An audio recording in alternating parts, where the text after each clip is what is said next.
എല്ലാവർക്കും നമസ്കാരം. വിവേക ചൂടാമണി തുടരുന്നു. നരജന്മ പ്രശംസ.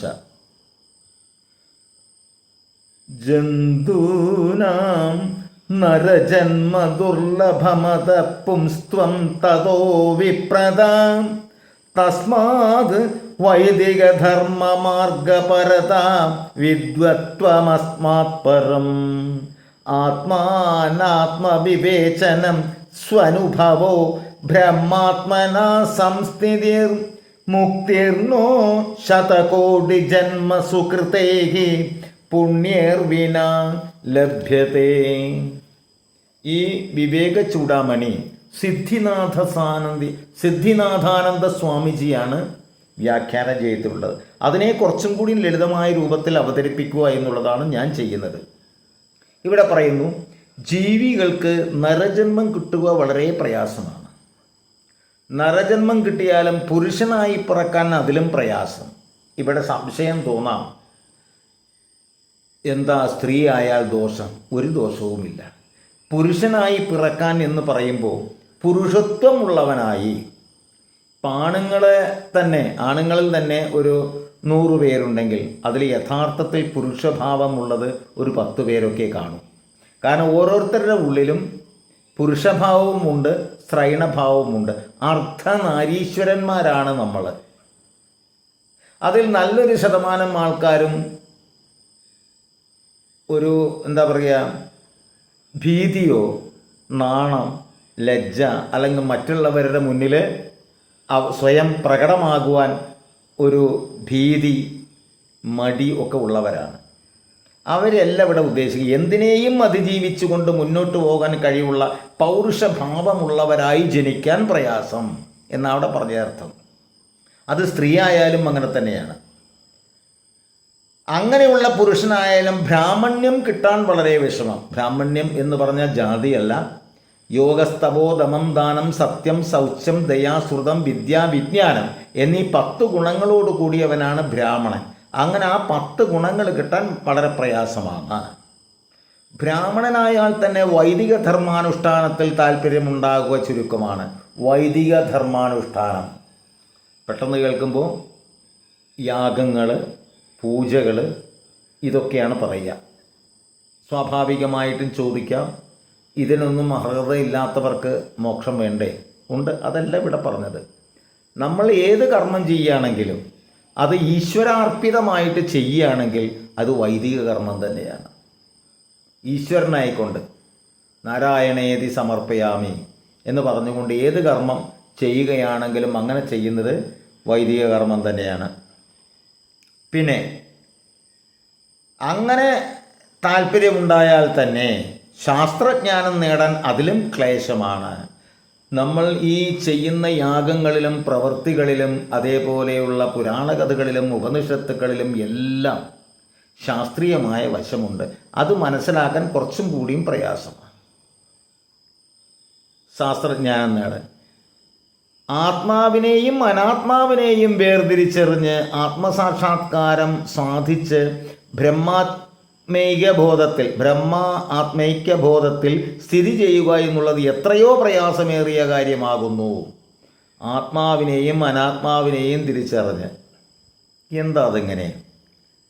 ഇപ്പോൾ ശരീരം അനാത്മാവാണ്, പക്ഷെ അത് എല്ലാവർക്കും അറിയാം അനാത്മാവാണ് എന്നുള്ളത്. ആത്മാവല്ല എന്ന അങ്ങനെ ഒരു അർത്ഥം അതിനുണ്ട് ശരീരത്തിന്. അതുകൊണ്ടാണ് ആത്മഹത്യ എന്നൊക്കെ പറയാൻ കാരണം.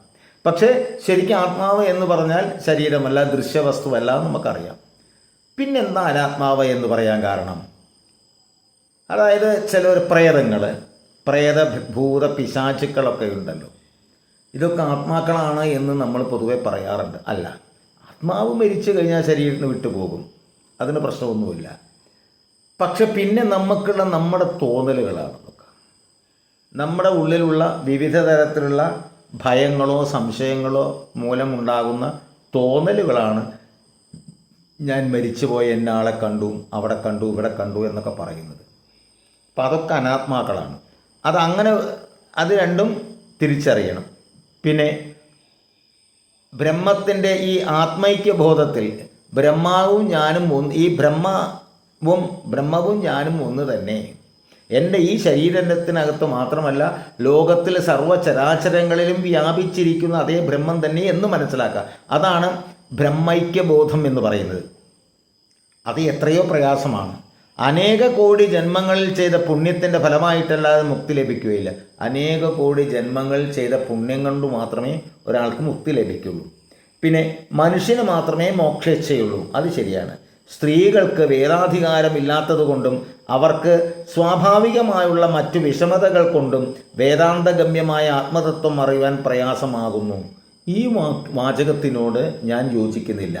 ഇത് ശാസ്ത്രവിരുദ്ധമാണ്. സ്ത്രീകൾക്ക് വേദാധികാരമില്ലെന്ന് ആര് പറഞ്ഞു? വേദം എന്ന് പറഞ്ഞാൽ എന്താണ്? അറിവ്. അറിവ് എന്ന് പറഞ്ഞാൽ വിദ്യ തന്നെ അല്ലേ? അതിൻ്റെ അധിപതിയേ സ്ത്രീയാണ്, സരസ്വതി. പിന്നെ എങ്ങനെയാണ് സ്ത്രീകൾക്ക് വേദാധികാരമില്ലെന്ന് പറയാൻ? ആലോചിച്ച് നോക്കൂ.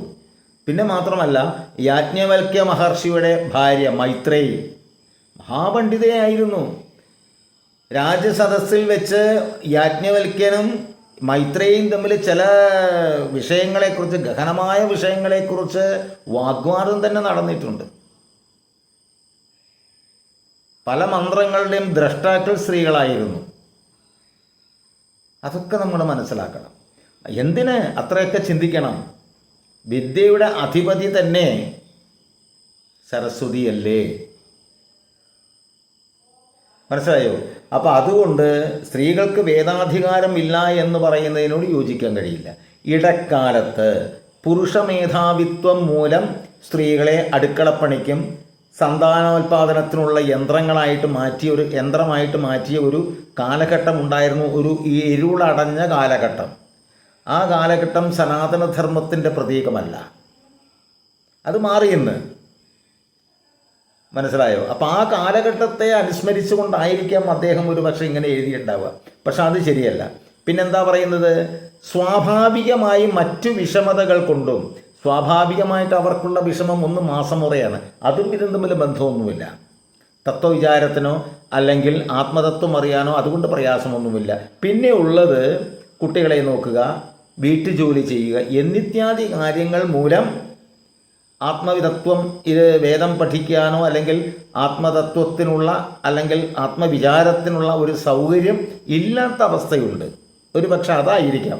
അല്ലാതെ വേദാധികാരമില്ലെന്ന് ഒരിക്കലും പറയാൻ പറ്റില്ല. അത് ഉപയോഗിക്കാനുള്ള സാഹചര്യമില്ല എന്ന് വേണമെങ്കിൽ നമുക്ക് അംഗീകരിക്കാം. പിന്നെ മറ്റുള്ളവർക്ക്, ഇപ്പോൾ രാജാക്കന്മാർക്കാണെച്ചെങ്കിൽ അവർക്ക് രാജ്യകാര്യങ്ങൾ നോക്കേണ്ട ആവശ്യമുണ്ട്.